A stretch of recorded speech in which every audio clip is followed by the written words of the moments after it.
Catatan sejarah mengatakan pernah ada suku kanibal di Sumatera. Catatan tentang suku kanibal di pedalaman Sumatera.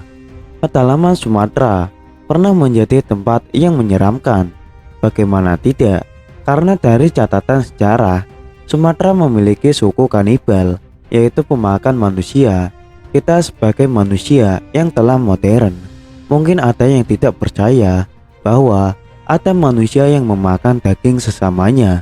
Namun kejadian ini benar-benar terjadi, bahkan menjadi catatan penting penjelajah yang berhasil menemukan keberadaan mereka. Marco Polo yang merupakan seorang penjelajah juga pernah menuliskan dalam catatannya ketika ia tiba di Sumatera. Ia tiba di Sumatera tahun 1292 dan sempat menyusuri pesisiran Sumatera. Dalam catatannya, ia menyebutkan Jawa kecil. Di tengah perjalanannya, ia sempat menyaksikan adanya masyarakat yang memakan daging manusia. Ketika berada di kerajaan Dagroyan, daerah Pidi Aceh, Marco Polo menyaksikan masyarakat kanibal di sana yang memakan daging kerabatnya yang sakit parah dan sudah tidak bisa diselamatkan. Ketika salah satu kerabat mereka jatuh sakit, mereka akan memanggil penyihir untuk datang dan mencari tahu apakah si sakit bisa sembuh atau tidak. Jika penyihir itu berkata bahwa si sakit akan mati, kerabat si sakit akan memanggil orang tertentu yang secara khusus membunuh si sakit. Ketika dia sudah mati, mereka akan memasaknya. Kemudian para kerabat akan berkumpul dan menyantap seluruh badan orang itu. Saya yakinkan Anda bahwa mereka bahkan menyantap semua sumsum dalam tulang-tulang orang itu, tulis Marco Polo dalam Para Kanibal dan Raja-Raja Sumatera Utara pada 1020-an, dimuat dalam Sumatera Tempo Dulu, karya Anthony Reid. Kanibalisme juga berlaku untuk seseorang yang dituduh mata-mata dan tawanan perang. Mereka dapat menangkap orang asing yang bukan berasal dari daerahnya. Mereka akan menahan orang itu. Jika orang itu tidak sanggup menebus dirinya sendiri, mereka akan membunuhnya dan memakannya langsung di tempat, tulis Marco Polo.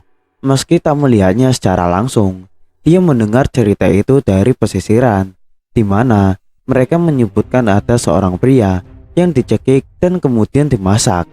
Marco Polo bercerita secara detail bagaimana cara orang itu dimakan. Catatan lain tentang kanibalisme suku Batak juga dikeluarkan Sir Thomas Raffles pada 1820-an ketika mempelajari Batak, ritual, dan hukum mereka tentang konsumsi daging manusia. Dia menuliskan secara detail tentang pelanggaran yang dibenarkan serta metode pembantaian. Raffles mengatakan sudah biasa bagi orang-orang Batak memakan orang tua mereka ketika terlalu tua untuk bekerja. Kanibalisme juga diberlakukan bagi penjahat yang melakukan kejahatan tertentu. Tubuh mereka dimakan mentah atau dipanggang menggunakan kapur, garam, dan sedikit nasi. Pada tahun 1935, seorang arkeolog bernama Frederick Skinner menemukan sebuah fakta mengerikan terkait suku kanibal di masa lalu. Ia menemukan sebuah reruntuhan candi di Padang Lawas, Sumatera Selatan, yang dipercaya sebagai sisa kerajaan Poli pada abad ke-12 Masehi. Skinner menduga jika kerajaan ini berasal dari sekte yang bernama Bhairava. Orang-orang dari sekte ini memuja dewa-dewa yang memiliki wujud seperti setan. Ritual kanibalisme biasanya dilakukan saat senja sebelum matahari terbenam. Orang yang akan dikorbankan dibaringkan di altar, lalu pendeta akan mengambil jantungnya dan menaruh darah dalam sebuah wadah tengkorak, lalu meminumnya sampai habis. Dikisahkan pula ada dua orang misionaris yang berusaha mengkristenisasi suku Batak pada tahun 1834. Kedua orang itu adalah Samuel Munson dan Harry Lyman. Peristiwa itu terjadi 28 Juni 1834 di Sisangkak, Lobu Pinang, sekitar 20 km sebelah barat kota Terutung, Sumatera Utara. Jauh sebelumnya, Raja Panggaleme Lubang Tomping memerintahkan pasukannya membunuh sekitar 10 Bondang Mata, orang Barat yang memasuki daerah ini. Atas perintah itu, tidak ada ampun bagi Munson dan Limen. Mayatnya dipertontonkan di pasar, kemudian dicincang, dan sebagian lagi direbus. Setelah itu, dimakan beramai-ramai dan tulang belulangnya dibuang ke tempat sampah. Seorang peneliti bernama Oscar von Kessel melakukan penelitian tentang masyarakat Batak. Pada tahun 1844, ia adalah orang Eropa pertama yang pernah mengamati ritual kanibalisme di Silindung. Menurutnya, masyarakat Batak menganggap kanibalisme sebagai perbuatan hukum bagi pelanggaran seperti pencurian, perzinahan, mata-mata, atau pengkhianatan. Garam, merica merah, dan lemon harus disediakan oleh keluarga korban sebagai tanda menerima keputusan hukum itu dan tidak lagi memikirkan balas dendam. Catatan menakutkan pelancong wanita pertama di suku Batak. Pada tahun 1852, seorang pelancong wanita dari Austria memiliki keinginan untuk bertemu dengan suku kanibal tersebut. Wanita itu adalah Ida Laura Leyer Pfeiffer, seorang pelancong wanita bergaya tomboy. Kisah tentang Ida Pfeiffer ini merupakan cuplikan dari A Lady's Second Journey Round the World, From London to the Cape of Good Hope, Borneo, Java, Sumatra, Celebes, Hiram, The Locust, California, Panama, Peru, Ecuador, and the United States, Volume 1. Buku tersebut merupakan catatan penjelajahan Ida yang terbit di London pada 1855.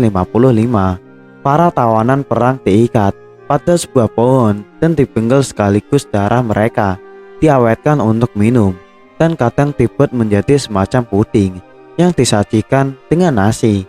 Bagian tubuh kemudian dibagikan.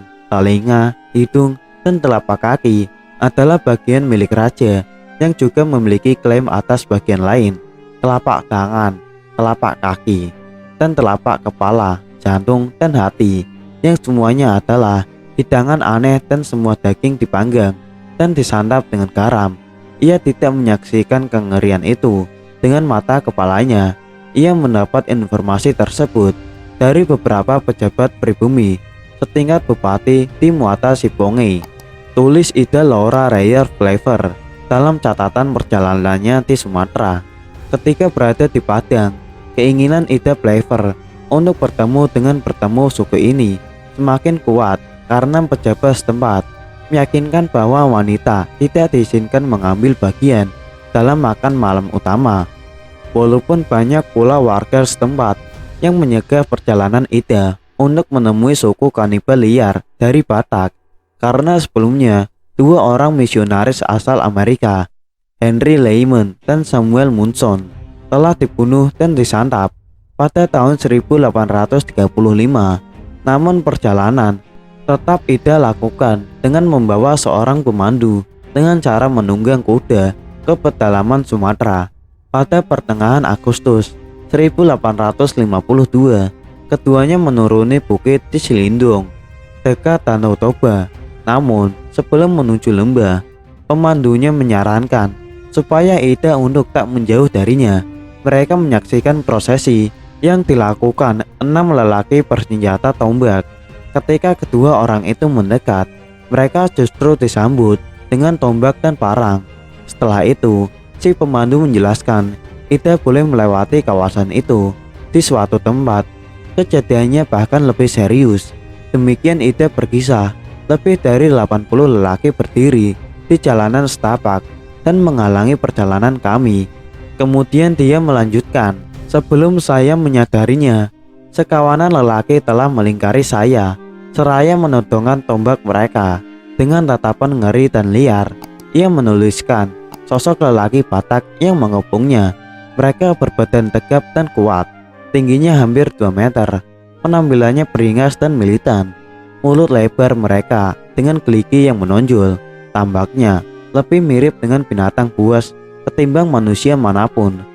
Suasana kian mencekam. Para lelaki itu merubungi Ida sembari bersorak-sorai. Saya tidak mengerti apa yang terjadi selanjutnya, ungkapnya. Saya merasa sudah pasti bahwa ini adalah akhir hidup saya. Ida gelisah. Demikian dalam catatannya, lantaran suasana kian menakutkan. Namun, tampaknya dia tidak kehilangan kendali.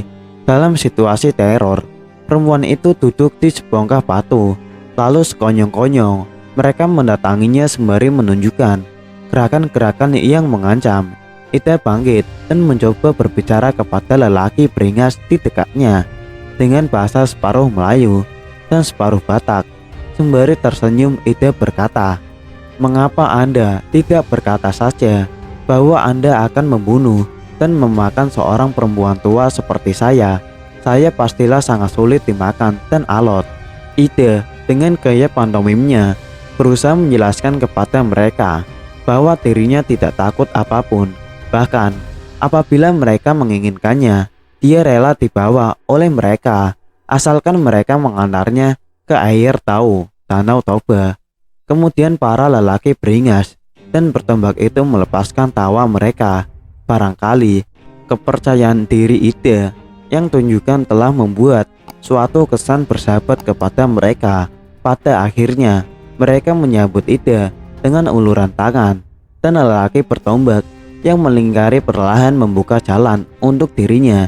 Ida bersuka cita lantaran terlepas dari bahaya di pedalaman Sumatera. Dia pun berhasil berjejak di tepian Danau Toba dengan selamat.